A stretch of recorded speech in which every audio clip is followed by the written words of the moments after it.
In this tutorial, I want to show you how you can use the result of your Metropolis simulation and produce the contour plot. So here I have an example of the Metropolis simulation.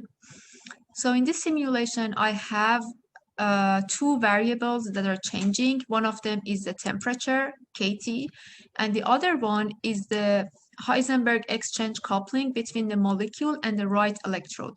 So the variables that are changing here are KT and JMR, but my second column, JML, is always constant. So if I go all the way down, you see always this variable is -1. The other column that I'm interested in is the M norm, which is the total device magnetization. So if I want to draw the contour plot from the Metropolis CSV file directly, it would be kind of challenging to do that directly in your main data. So let's see what happens if I use the columns directly in the Excel file and use a plot to create the contour plot. So I choose my KT column, my JMR column, and M norm. This means that I want to show my M norm, the total device magnetization, versus these two variables. So one of my axes, x-axis, could be temperature, and y-axis could be JMR, because these are the only two variables that are changing. But you can draw this contour plot for any other variable you are working on. So if I choose these three columns, and if I go to insert and choose a surface type of plot, and then I go to the contour option, you see I will get something like this, which is very strange, and it doesn't show me the full pattern. It doesn't show me all temperature values and all JMR values and magnetization. The reason is in your Metropolis data, in your output, you have always your simulation is calculated through the loop. So it does all possible actually simulations for your first temperature. And then after finishing the first temperature, it goes to the next temperature. So for each value of KT, you have, based on the range of your second variable, you would have 5, 10, 20 other actually corresponding data. So for each of my temperature values, I have 21 data here because my JMR range is between -1 to 1 with the step of 0.1. And if I want to show this variation, I cannot have 11 or 20 value for only one temperature. That doesn't make sense. Similarly, when I go to the next temperature, 0.1, I have another 21 value for only one number. So the contour plot that is produced in Excel here is not in the correct form, and I have to make some changes in my data. In that case, I have to create a second data sheet and produce the data in a form that is desirable for me to produce a right form of contour plot. So I will delete this one, and then I will open a new sheet here, and I go back and forth between this sheet and the original data.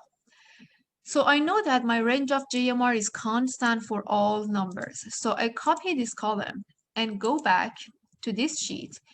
I go to the second column B and paste my numbers here. But if you paste them directly here, that would be pasted exactly like the original data in column. But I want to have these numbers as the same or common numbers for all my temperatures, because I said that all my temperature values have these corresponding numbers. So instead of pasting them just simply, I will paste them in this way.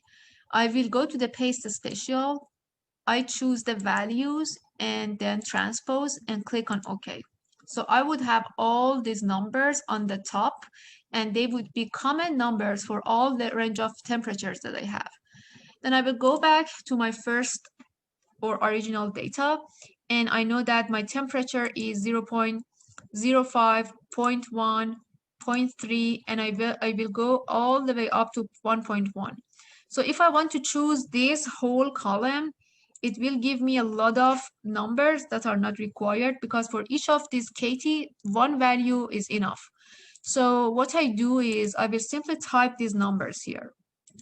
So I would have 0.1, 0.3, 0.5, 0.6, actually 0.7 because the step is 0.2, 0.9, and then 1.1.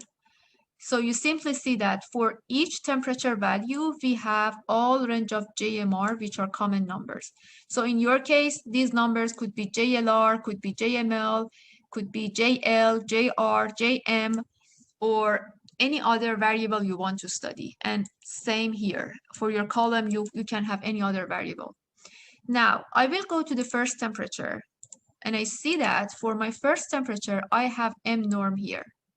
So all these M norms values represent only one temperature. So I have to put them in front of my temperature. And I know that these numbers matches these JMR values. So I do exactly the same thing as I did for JMR. So I copy this column, go back to my second sheet, and I paste them in a transpose form.